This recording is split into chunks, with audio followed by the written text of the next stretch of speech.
The Warsaw Uprising, which took place from August 1st to October 2nd, 1944, was one of the most significant resistance efforts against Nazi Germany during World War II.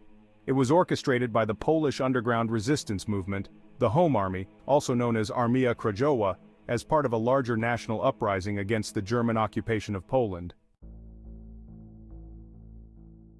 Background: German occupation of Poland. Poland had been under brutal German occupation since 1939. The Nazis implemented oppressive policies resulting in mass executions, forced labor, and the destruction of Polish culture and society. Soviet advance. By mid-1944, the Soviet Red Army was advancing westward, pushing the Germans out of Eastern Europe. The Poles hoped to liberate Warsaw before the Soviets arrived to assert their own independence and avoid Soviet domination. Operation Tempest. The uprising was part of a broader strategy called Operation Tempest, aimed at liberating Polish cities and asserting control before the Soviets could impose their influence. The uprising. Launch and early success. The uprising began on August 1, 1944, with approximately 40,000 poorly armed fighters. The Home Army initially captured parts of Warsaw, including key buildings and neighborhoods. German counterattack. The Germans, under SS General Erich von dem Bach-Zelewski, launched a brutal counterattack. They employed tanks, heavy artillery, and air raids. Civilians were systematically massacred in acts of retaliation, with an estimated 40,000 to 50,000 killed in the Wola massacre alone.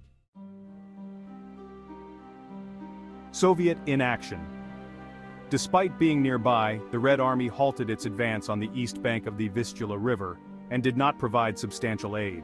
Stalin's reluctance to support the uprising was likely due to his desire to weaken Polish resistance ahead of Soviet control. Outcome.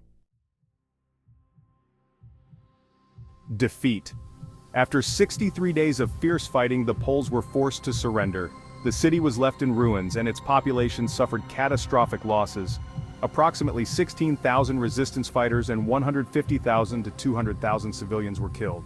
The Germans systematically destroyed Warsaw, razing around 85% of the city.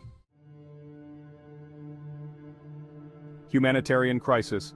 Surviving residents were expelled, with many sent to concentration camps or as forced laborers. Aftermath. The uprising became a symbol of Polish courage and resistance. However, it also highlighted the harsh realities of fighting against overwhelming odds without sufficient external support. With Warsaw devastated and the Home Army weakened, the Soviets were able to establish a communist government in Poland with little resistance after liberating the city in January 1945. Today, the Warsaw Uprising is commemorated as a pivotal moment in Polish history, reflecting both the heroism and tragedy of Poland's struggle for freedom. The Warsaw Uprising Museum, established in 2004, serves as a tribute to the fighters and victims. The uprising is remembered as a poignant example of the complexities of World War II, where strategic goals and political realities often clashed with human aspirations for liberty.